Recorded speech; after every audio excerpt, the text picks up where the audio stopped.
Здравствуйте. Интервью на БСТ в студии Алия Тагирова. Заканчивается год, объявленный в нашей республике годом заботы о людях с ограниченными возможностями здоровья. Его итоги подведем с министром семьи, труда и социальной защиты населения Республики Башкортостан Ленарой Ивановой. Ленара Хакимовна, здравствуйте. Я думаю, что для вас и для ваших коллег тема этого года не заканчивается. Впереди еще много планов. Давайте о самых значимых проектах, которые были в этом году. Спасибо большое за приглашение. На самом деле мы огромное счастье испытываем от того, что этот год состоялся, потому что во-первых, появились новые объекты, новые технологии, и запустились отдельные процессы, которые уже теперь будут навсегда с нами. Из того, что я считаю, самое значимое произошло в этом году. Конечно, событием года стало введение в действие нашего нового детского реабилитационного комплекса «Салют», который объединяет под одной крышей и систему соцзащиты, и здравоохранения, и образования. И сейчас как раз у нас выстраивается модель комплексной реабилитации и абилитации инвалидов именно на базе «Салюта». В этом году у нас должен быть введен и Минлек. Это новый корпус геронтологического центра. Это прямо в центре, географическом центре города, в районе горсовета. Красивейшее здание, очень ждем. Появился новый центр полезной дневной занятости «Ритм» на Свободы-1. Это проект совместный с ПЛФ. Это необычный проект для нашей страны даже. Проект социального воздействия, когда бизнес вкладывает средства, и это интересно. Это для людей с ментальной инвалидностью, для молодых инвалидов. Очень хорошая тоже история. Появилось у нас, наконец-то, социальное такси. Уже 187, по-моему, поездок в этом году совершено. То есть, это только самое начало, на самом деле. То есть, мы только-только стартовали. Но, наконец-то, это случилось. То есть, там были ряд моментов. Также нужно сказать, что не могу не отметить такое мероприятие, как «Ломая барьеры». Этот форум-выставка, он каждый год бывает очень значимым, но в этом году он был просто гиперзначимым, поскольку уровень участников, уровень ВИПов, гендиректор ОСИ, два заместителя министра, это Цивилева, замминистра обороны, и Приезжего, замминистра промышленности Российской Федерации. И, соответственно, вообще круг участников был такой звездный, а это всегда дает потом дальнейшие такие, знаете, круги по воде. И «Ломая барьеры» теперь действительно знают очень многие в стране. Мы запустили такой свежий, очень новый и, я бы сказала, очень перспективный проект. Он называется «Банк еды». Азык-Тулек – это региональный оператор Банка еды «Русь». Это еще выстрелит в следующем году. Вообще очень много вещей, которые будут только запускаться. Буквально мы ожидаем Координационный совет по делам инвалидов, когда глава будет подводить итоги прошедшего года заботы и сделает объявление, скажем так, по итогам этого года. Я уверена, что эта философия инклюзии, которая, я считаю, что вообще можно будет называть смело. Весь год. Да.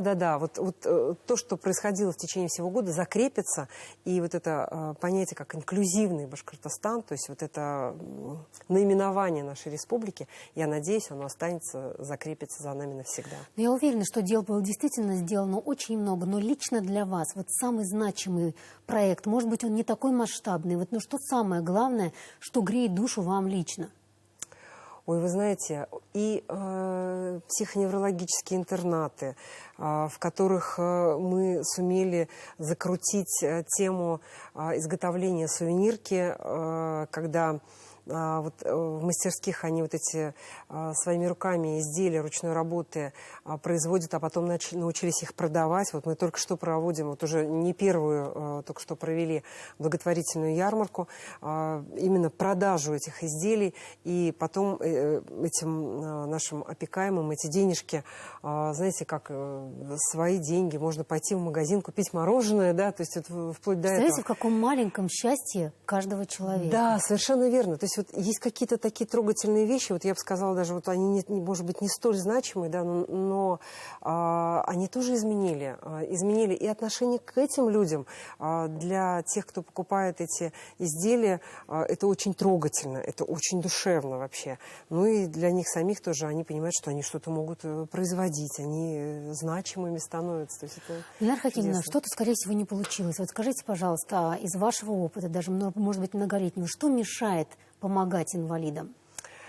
На мой взгляд, нашей такой общей бедой для всех является не такое активное трудоустройство людей с инвалидностью. Причем здесь две стороны, и у работодателей это невосприятие инвалидов как трудовой ресурс, то есть как ресурс на самом деле, а со стороны инвалидов это опасение, что они лишатся инвалидности и каких-то льгот. И вот отвечая на этот дисбаланс, мы собираемся со следующего года, вот прямо с начала года, стартовать с проектом «Эстафета успешности». Это предложение было торговой сети «Магнит». Мы будем, получается, спикерами делать людей, которые трудоустроились, и они будут рассказывать о своем успешном опыте, чтобы все остальные послушали и сказали: так я тоже, оказывается, могу. А работодатель увидел, что он теряет просто в условиях такого дичайшего дефицита рабочих рук. Это реальный ресурс, который можно спокойно задействовать минимальными вложениями, но это будут очень мотивированные сотрудники. Ну, трудоустройство людей с инвалидностью – это действительно очень важный момент. Да. У нас готовится к запуску мультицентр. Вот что касается мультицентр его... у нас, да, это вообще тоже моя боль. Спасибо за подсказку.